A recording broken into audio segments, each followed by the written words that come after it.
This is a publication breakdown of a state-of-the-art reinforcement learning agent. This paper was published in the International Conference on Learning Representations, or ICLR, on May 4th, 2021. This presentation acts as a follow-up to John's presentation on deep Q networks, or DQNs. This is my first attempt at presenting a paper that is this recent, so please bear with me. We will cover the core aspects of the paper and not necessarily all the technical or the mathematical details. This presentation is meant to be given to all members of the club towards the end of the fall quarter, after we've reviewed a number of topics on intelligent agents and machine learning. So don't worry if some of the concepts are a bit elusive to you. At the end of the presentation, we will do a Kahoot quiz and fill out a feedback survey for you to fill out after the talk, so I may improve.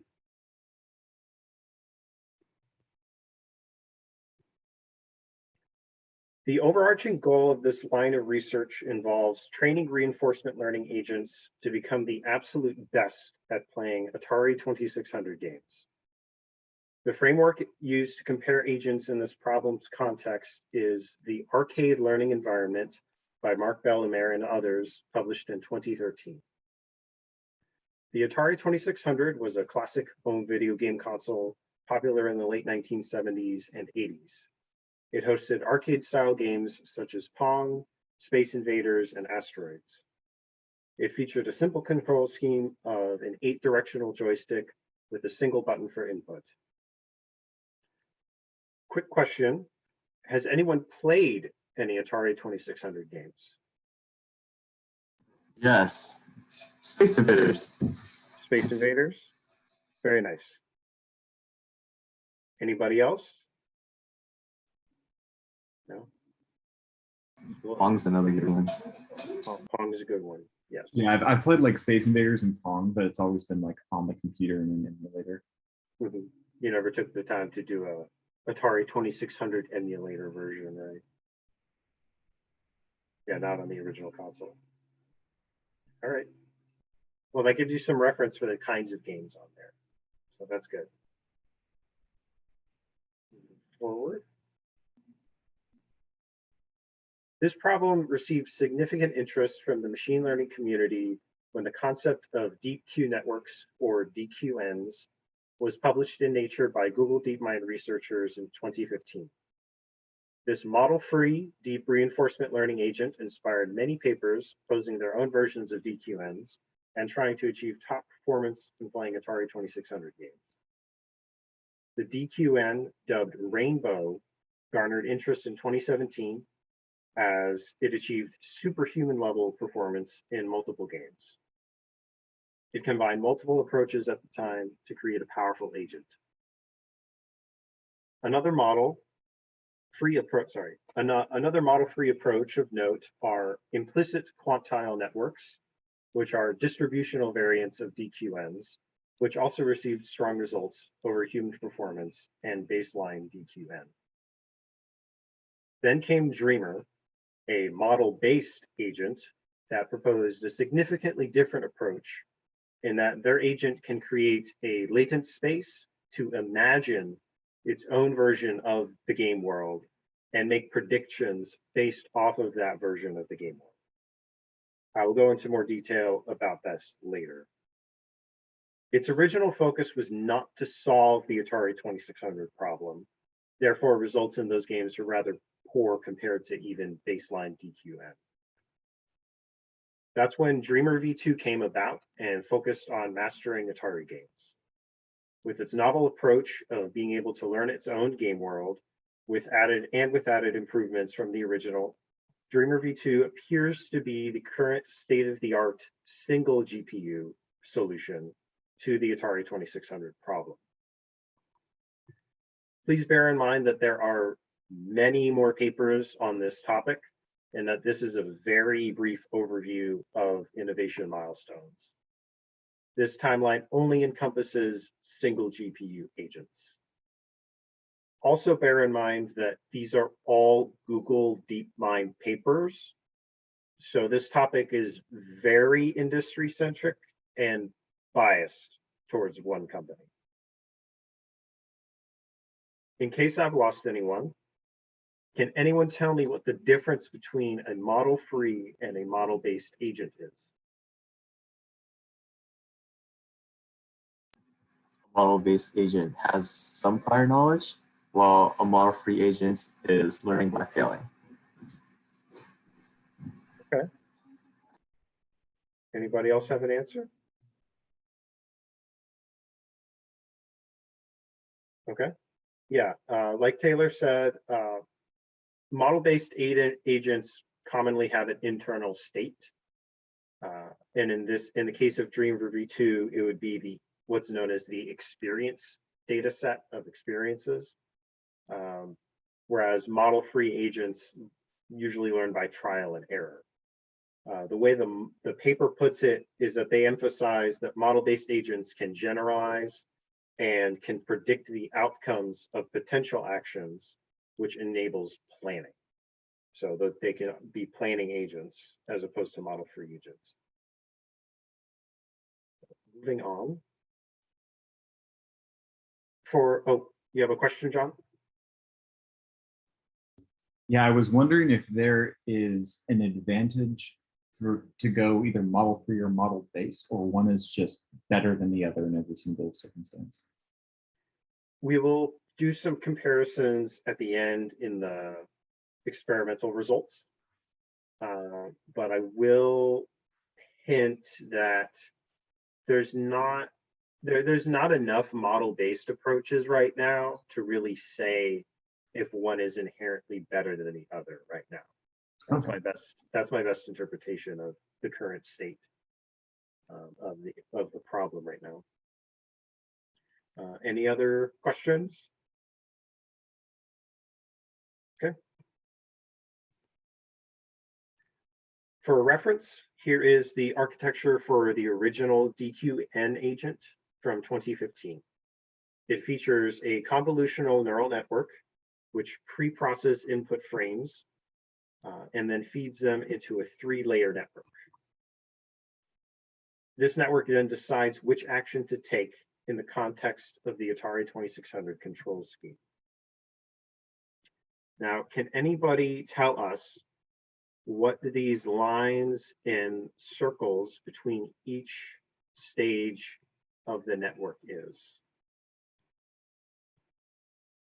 Anybody give us a bit of insight into that? Because I know one person does.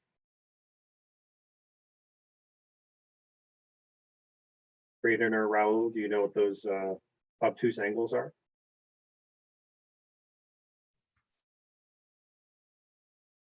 Yeah, no, really don't know. Okay. Anybody want to enlighten us? Oh, John knows. John put in chat. Forgive me for not looking at the chat. Those are indeed ReLUs. So the abbreviation for rectified linear units. They're commonplace activation functions for neural networks, particularly deep networks. So the original DQN uses ReLUs. Okay. Anyone have any questions on this? What is the formula for a ReLU? Like, if I wanted to implement it, what would I do? I do not have that off the top of my head, but it's a piecewise function, I believe. So that's why there's that sharp angle. It's a completely flat line. In some cases, it's, I believe, y equals 0 or some really close floating point kind of function. Or no, sorry, it's normally around y equals 0 or some slightly bent angle close to y equals 0. And then it's a basic linear function after it hits the y-axis. So it can be a variety of, there are many variations of it, but that's the basic kind of concept. And so those are typically used instead of sigmoid functions or hyperbolic tangents. They typically have better performance and accuracy.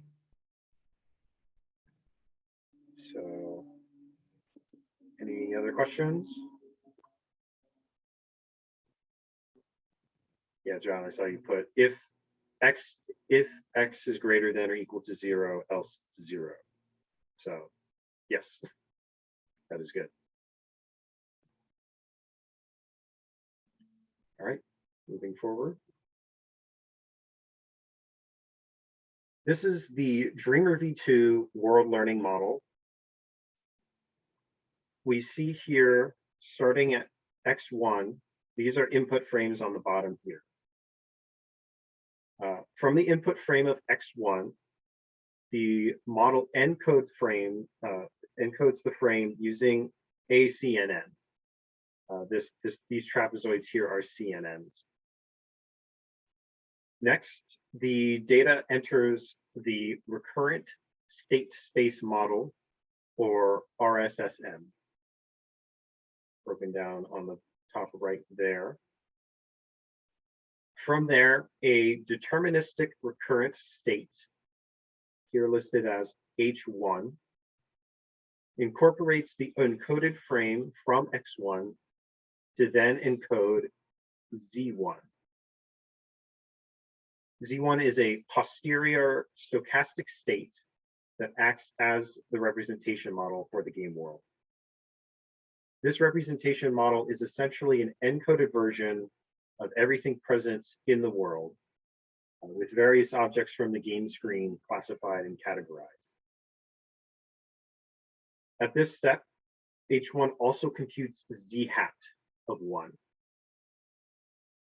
which is a prior stochastic state that then attempts to predict Z1 without access to the original input frame of X1.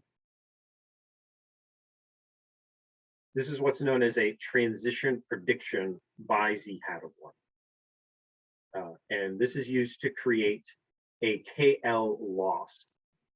And this hints that this is a different procedure than Q learning. At this time, KL learning seems to be a rather complex mathematical procedure that is a bit beyond this talk. But here is a little citation to it here. But I encourage you to try to learn it for yourself if you enjoyed learning about what Q learning was. Moving forward, after the transition prediction, the recurrent model H1 can then predict the reward predictor R hat of 1,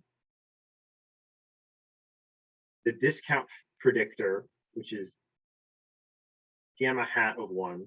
It's not displayed in the diagram, but it's listed here on the top right. And then H1 also computes X hat of 1 after feeding back into the CNN in reverse. So then it computes what's known as a prediction frame. This is part of the process for the agent to dream its own imaginary version of the game world. After making these predictions, the agent's actor-critic model selects an action, and we move forward to time step 2. We will discuss the actor-critic model a bit later. In the next step, the model or the agent performs the same procedure. It intakes X2, and then H2 encodes Z2 and Z hat of 2, and so on and so forth. But I can just move that out of the way on the screen. The difference here in the second step is that now H2 also has an action to work off of, because the actor in the actor-critic model chose an action, which very likely affected its predictions. And so H2 uses this extra information and other information from H1 to then build what's known as the experience data set, mentioned there on the list of hyperparameters. This allows for the agent to learn across time steps, which facilitates long-term predictions. This process continues until the agent loses the game or reaches some kind of end state, which can occur in a game such as Pong. You can see some of the hyperparameters on the right side. Notice that the RSSM has 600 units. The learning rate is 2 by 10 to the -4, and that the reward transformation function is a hyperbolic tangent rather than a red loop. Does anyone have any questions regarding this model here? Each hidden layer takes a single time step. Is that right? Well, the whole network, it goes through the whole network at these junctures. So each vertical structure is one pass of the network? Yes. Okay.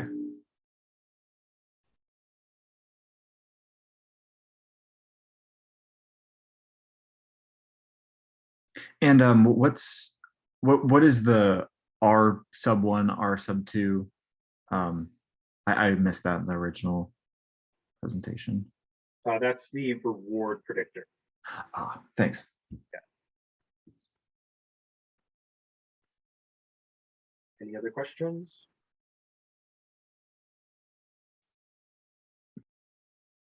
Okay. Cool. This is the loss function that governs the word learning model. With its multiple components, we won't go too into excruciating detail with the mathematics here. But the summary is that the loss is the error of this summation here, in which this summation computes the log loss of each predictor at each time step, and then adds them together. Given that there are 4 different predictors being used here, there are various points of failure being accounted for in this function. The model and predictor equations are listed again here on the bottom right for your reference. This loss function is minimized using the atom optimizer, which is a popular optimizer across the deep learning domain. I encourage anyone not familiar with the atom optimizer to read into it. Now, to test your recall, who can tell us what xt stands for in the context of this function?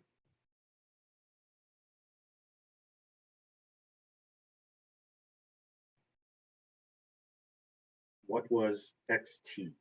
Can anyone tell us?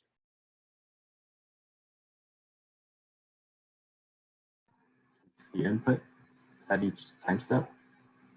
The input what? Is it a representation model? No. Oh, What? So notice that x is being used over here as well. This is x hat, but this is a different predictor. Is it input frame? Yes, it is. Yes, it is an input frame. Very good. Does anyone have any questions on this slide here? There's quite a few parts.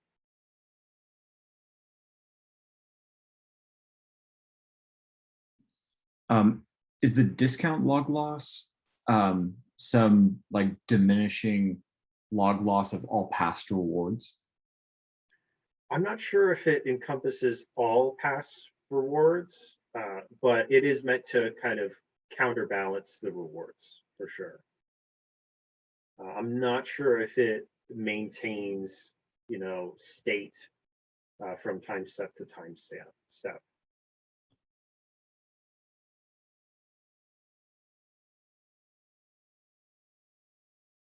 And for the image log loss, is this just a standard log loss on like the pixel differences between the expected and predicted frame?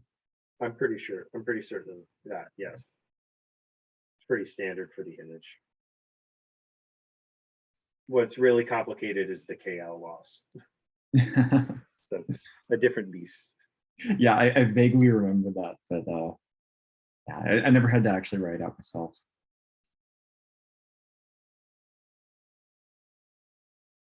All right. Any other questions? Okay. This is the actor-critic learning model for the agent. This model functions between each time step of the world learning model. At each time step, the model also encodes the input frame X1, again, using the CNN, a one pass with the network.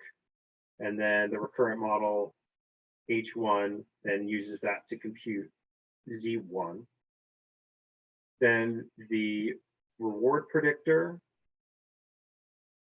as well as the discount predictor, are also computed by H1. So far, this is identical to the first step of the world learning model. What's different is that the predicted image X hat of 1 is not computed by the actor-critic model, but instead the action A hat of 1 is computed. This action is specifically chosen by the actor. These parameters are then fed into H hat 2, where the transition predictor Z hat of 2 is then computed.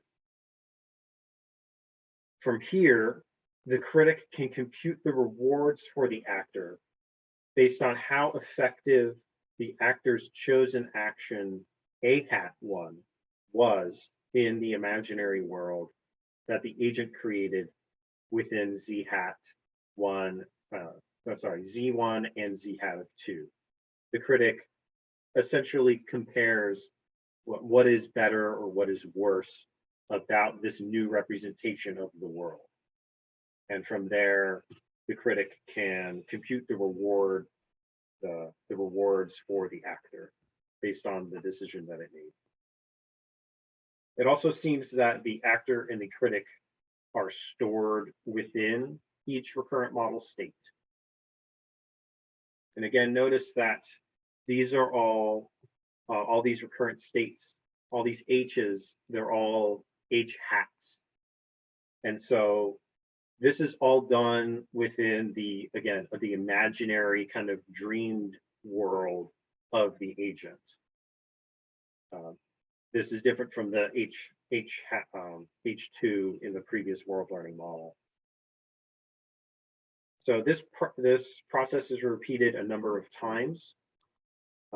In practice, this is set to a set number of steps called the imagination horizon. And in practice, that is set to 15. And so the agent essentially can dream 15 steps ahead of its next real step of the game world. Does anyone have any questions on this?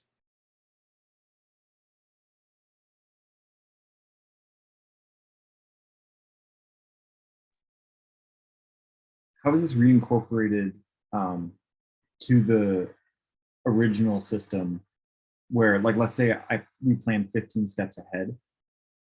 Are we looking at the best option, the utility based on those 15 steps? Or are we looking at the utility based on 4 steps and weighting that heavier? Like, do you know any of the mechanics there? So yeah, it's basically creating its own world, and then it's learning from the world pretty much the same way it would be learning from the real world if 15 steps had occurred in the real game world. And so it will make a decision, A1 based on how well those 15 steps went in the imaginary world, right? Does that answer your question? Yeah. Okay. And does it distinguish between dreaming and acting in the real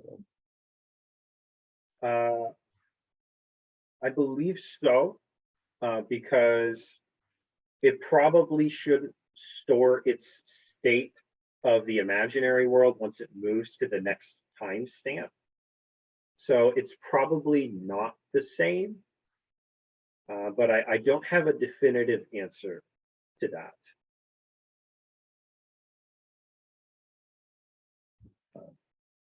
Thanks. Of course. And of course, the actor-critic model isn't generating prediction frames.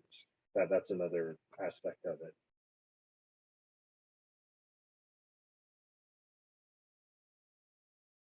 Okay. All right, moving on. Here we see what the actor and the critic are actually computing. We also see their respective loss functions in mathematical form, as well as some related hyperparameters on the right side. Now the actor chooses an action, A hat T, given the representation model Z hat at T. The critic then computes the reward to reinforce the actor. And this function is called V CSAI of Z hat T. This function is approximately equal to the error of the summation of gamma hat to the power of tau minus T times R hat tau for all steps tau greater than T. We'll talk about more of this a bit later. The V CSAI value is then used in the value target function, as well as other areas of the loss functions as well. The value target equation, which is a piecewise recursive function, uses those to determine y hat of T. Please note that the superscripted lambda on the capital V for value is not meant to indicate an exponential operation on V, like the V to the power of lambda. That's not what it's indicating. It is just a signifier similar to the lower scripted T for time step of T. Because we see lambda is defined here in practice as 0.95, we wouldn't be doing V to the power of 0.95 here. Moving on to the critic loss, we notice that the function is using stopping gradients, which is noted by the SG function here. Stopping gradients, to my best interpretation, is a form of regularization, which is meant to prevent functions from being too noisy or erratic. Skipping to the actor loss, we observe the operations for reinforcing an actor, the back propagation for its dynamics, and there's also an entropy regularizer added. This regularizer encourages exploration of the actor where feasible, while allowing the actor to choose precise actions when necessary. So another recall quiz. What optimizer was used to optimize the world learning model loss function?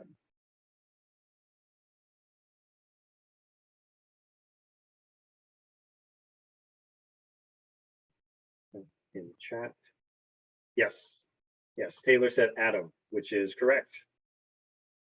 And this is mentioned because both the critic and the actor losses are also optimized by Atom.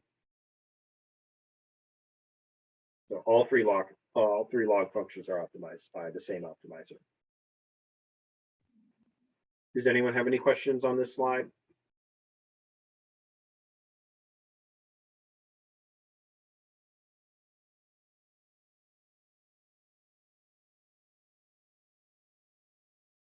Okay, moving forward. Oh, I've got a quick one. Is this kind of like a GAN where the actor and critic play a zero-sum game? I'm not certain if they're specifically playing a zero-sum game, but yeah, the actor-critic dynamic. In this context, they're trained cooperatively, whereas in a GAN, I believe they're specifically meant to be competitive against one another. Hmm. Yeah, so the critic, is just judging its actions.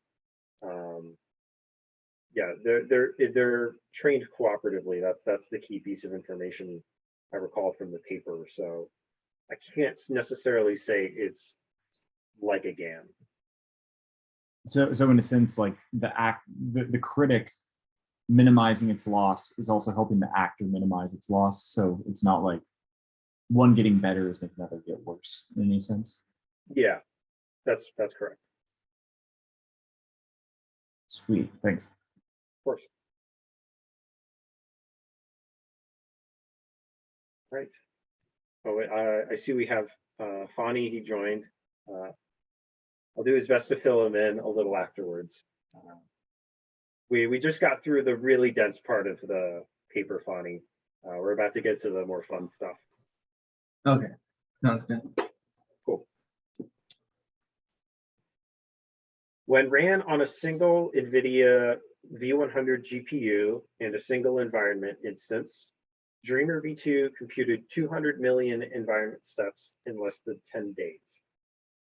Using the data from the 200 million step experiment, we see multiple ablations comparing Dreamer V2 to similar agents as commonplace in papers on this topic. Take note of the low-performing model-based agent shown on the left. The name is Simply. We will discuss this agent later. Also note that the C51 agent listed on the right side is an agent created by Mark Bellemare, the creator of the arcade learning environment itself. Now, to describe the evaluation metrics in a bit more detail, the gamer median and the gamer mean metrics are datum generated by a study that utilized a professional gamer that played each Atari game in the set of games of the learning environment. This human level performance data is compared and normalized to be used as a metric for how an algorithm stacks up against the top human player, or at least an above average human player. Now, our paper described here a lot of criticism regarding the use of the gamer median and the gamer mean metrics. They claim that they do not test the robustness of an algorithm effectively and wastes computational resources. The gamer mean also received some specific criticism, as the paper claims that there is not an even distribution of scores across games. And you might be able to see this yourself in that there's the most amount of noise with Dreamer V2's performance in the gamer mean chart on the right side there. The researchers generally favored the record metrics, the record mean and the clipped record means. They felt that they felt that the record mean was better than the gamer mean metric, but also still suffers that that still kind of lack of even distribution between games. They felt that the clipped record mean was the most robust metric for comparison, in which they recommend to normalize the human world record and then clip the scores to not exceed a value of 1. So I might have skipped a talking point. The record scores are based on the human world record scores for each game. So really just the best possible case that a human has ever achieved. And you might be able to see what they were talking about in trying to give a more normalized, fair comparison, because the clipped record mean scores have the most kind of even distribution between the algorithms, rather than the performance being way off the charts for all the other ones, all the other metrics. So Dreamer v2 was the top performer in all of these metrics anyway, despite the criticism of the metrics themselves by its creator.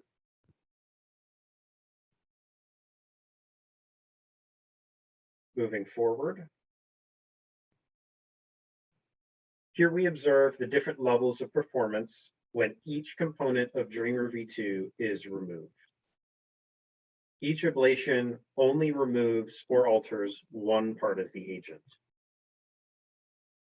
From that, we can see the crucial nature of having image gradients as part of the agents, since we see the lowest scores in all categories, especially in the record mean and the clipped record mean scores. They drop to an abysmal 0.01 as a result of its removal alone. We also see that things like layer normalization and reward gradients really don't seem to play a large role in the agent's performance. When looking at the clipped record mean scores in particular, we see they generally have a negligible effect when they are removed.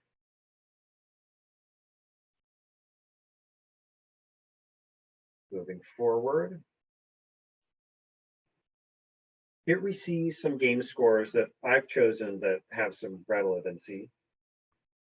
We see that Dreamer v2 does very well in popular games such as Breakout and Miss Pac-Man. In some games, the agent scores far ahead the other top agents in games such as Asteroids, James Bond, as well as the game Up and Down. The agent even shattered a world record for the game Up and Down by a huge margin. We see that Dreamer v2 scores over 650,000 points, whereas a human has only been able to score a little over 82,000 points in a world record. So we see that Dreamer v2 performed significantly better than both human and in algorithms in this game. However, we see that that Dreamer v2 performs poorly or even seems to fail outright in certain games, such as Montezuma's Revenge, where it only scored 81 points, whereas the professional gamer scored, of almost 5,000. It also performed very poorly in the game Venture, where it only scored 2 points, which comparatively, the scores are in the thousands. All other scores are in the thousands except for the random agent.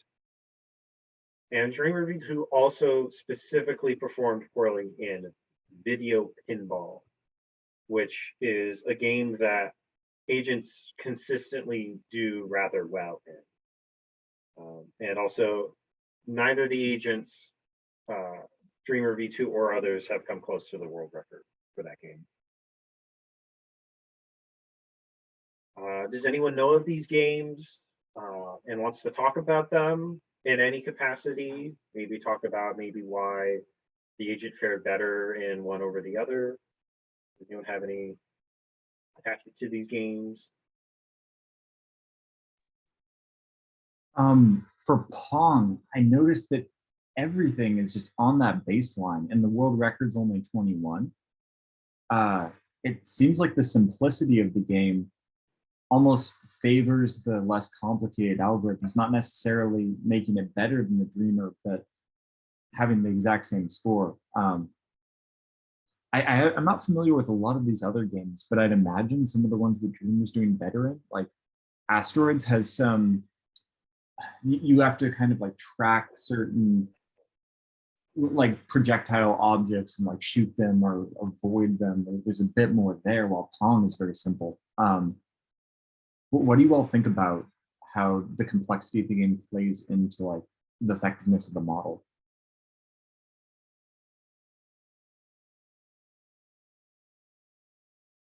I think I have to know the games better. Like, I don't know what happens at point 20 that makes all these models fail.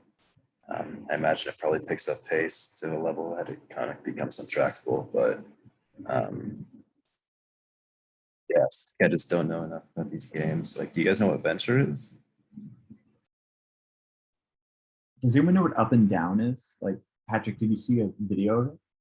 So I looked at a few screenshots of it, and you brought up a good point in asking us how we feel the model specifically plays into the effectiveness on a specific game.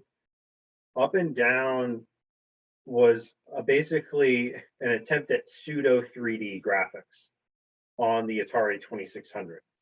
So there's like a strange kind of shifted perspective on these trucks and these like other cars. It's a driving game.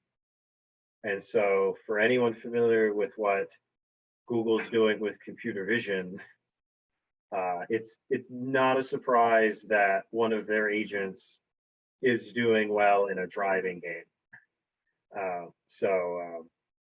Yeah, Up and Down is a driving game. I think it's some kind of stunt kind of driving game, which is why they call it Up and Down. You're going up and down these like ramps or some sort. But yeah, so it's meant to be pseudo 3D. So the frames, you know, as opposed to something like Asteroids or Breakout, you know, Up and Down is actually trying to recreate something in the real world. And I believe so is the game James Bond as well. It's a driving game as well. That's funny. It's also a driving game. So yeah, that I feel that has a significant you know, influence on the model's performance. But to correct the Pong scenario, this Pong situation, I should have prefaced the Atari 26 version of Pong doesn't go past 21. It doesn't go past. So this is the maximum score, 21. It is strange that they're all peaking at 20. I believe that means that I assume that means that they won, but considering that the record's 21, and I guess the record low would be negative 21, it may indicate that they are losing at a specific juncture. Yeah, when I was going over these results with Taylor, I assumed that the agent was beating out a 40-year-old AI over and over again, which was nice. But yeah, you guys bring up a good point in that it could be failing at a specific juncture. I did just check out the Up and Down video game, and you're completely right, Patrick. It's kind of crazy how it is just like they're trying to model real life. And it is like a car driving game where it looks like you're actually trying to predict other cars and move like ahead and like up and down kind of seems. It looks like you want to move. I don't know. You guys could check it out, but it's definitely seems to model like street driving in some ways, which is interesting. Yeah, You like stomp other cars too. It looks pretty cool. yeah, definitely more realistic than something like Miss Pac-Man. Yeah, in terms of like proportion, in terms of like order of magnitude of performance improvement, James Bond got the highest score, and I believe it's also a driving game, but you're more focused on precisely what's ahead of you. So yeah, it performs specifically well in that game too. And then the paper talks a lot about how and possibly why it failed in the game Montezuma's Revenge. That's like an exploration type of game. And so it seems like I believe the paper talked about how the neural network just isn't picking up on certain objects or interpreting them correctly. So it has to do with some kind of understanding of the objects on the screen. It's a little too complex in some way. And then I'm not sure what Venture is much at all. It fails spectacularly in that, especially compared to the other models. But yeah, I encourage you all. There's a huge list of these. I only cherry pick games from here. There's a huge list of these in the actual paper, which I will link to you guys after we finish the PowerPoint. Any other discussion points on this?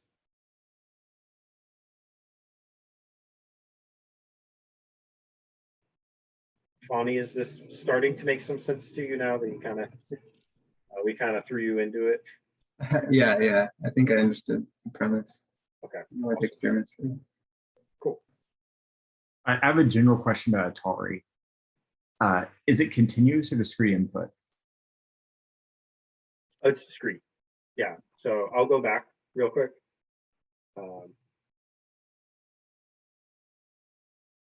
Yeah, there are a discrete amount of inputs. I believe there's 18 of them. So it's just one of 8 directions, the button, and then one of 8 directions plus a button or no input. Those are the discrete actions that the agent can take. So it's not like something more sophisticated like an arcade game where you can have like a more analog kind of continuous input, like a trackball. It's not necessarily like a modern game where you can have, those analog type joysticks, right? Where you're dealing with you can deal with really small floating point numbers in terms of the inputs. So yeah, these are discrete inputs. Do you know if they've tried it with a continuous input system? Not with this agent, no.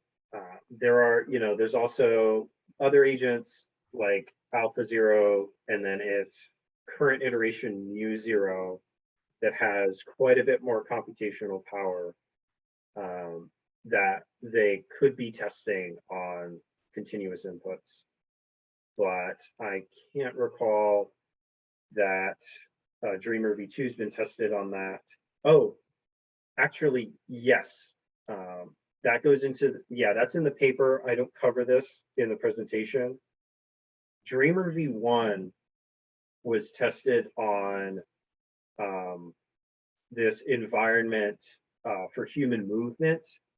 I think it's a game that they put on OpenAI Gym. It's like a robotics related task. And I believe Dreamer V2 did very well on that continuous input application. Yeah, I believe it did very well. And they said in the paper that it may be the best performing GPU agent for that specific task as of now. So that's a very good point. But not continuous input for games. That remains to be seen. Anyone else? Okay. Bear in mind, there are many more ablations done on each individual game tested from the Atari environment.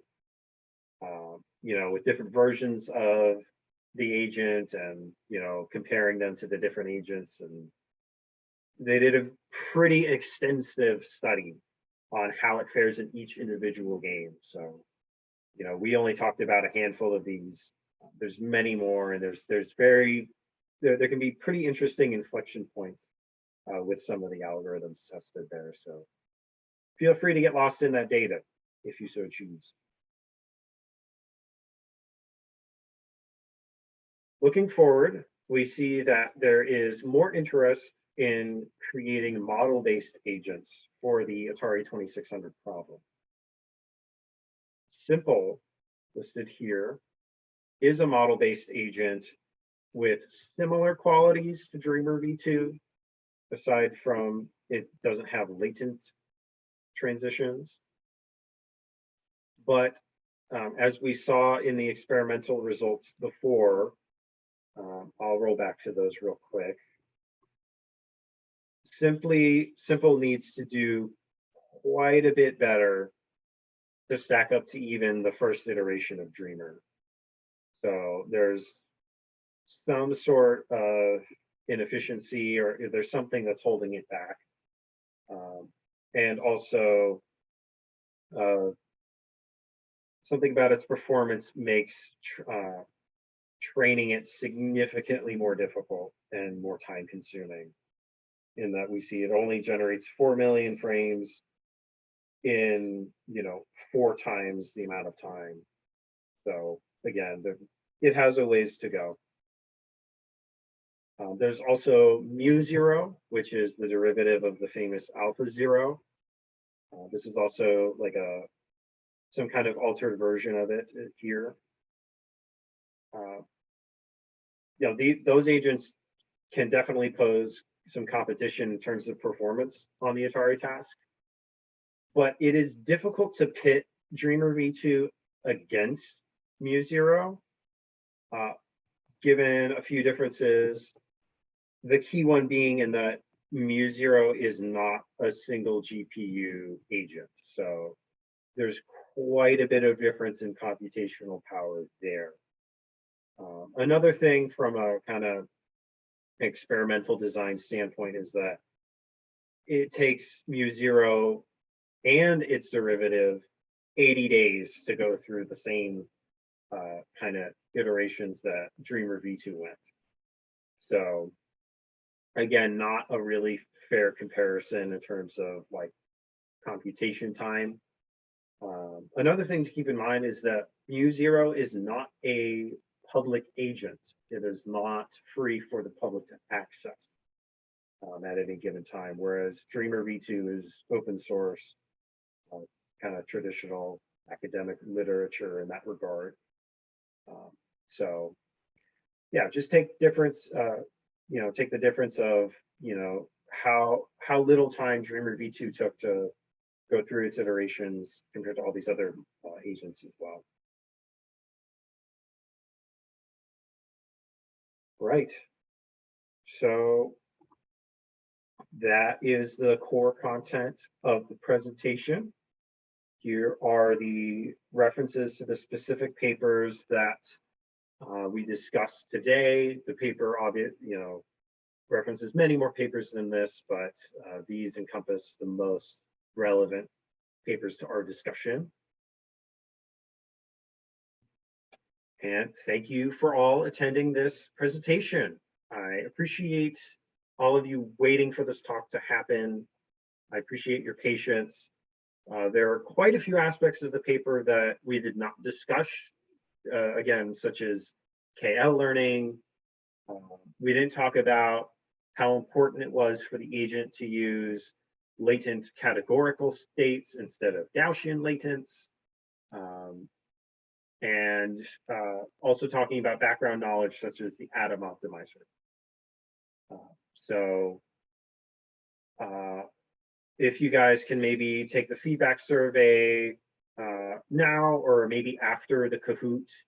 The Kahoot is technically a part of the presentation, so it may be better to do the feedback survey afterwards. And so thank you all again. Thank you especially to Taylor for being a very helpful assistant in this presentation. and helping out with a bit of the Kahoot questions. So let's move on to the Kahoot.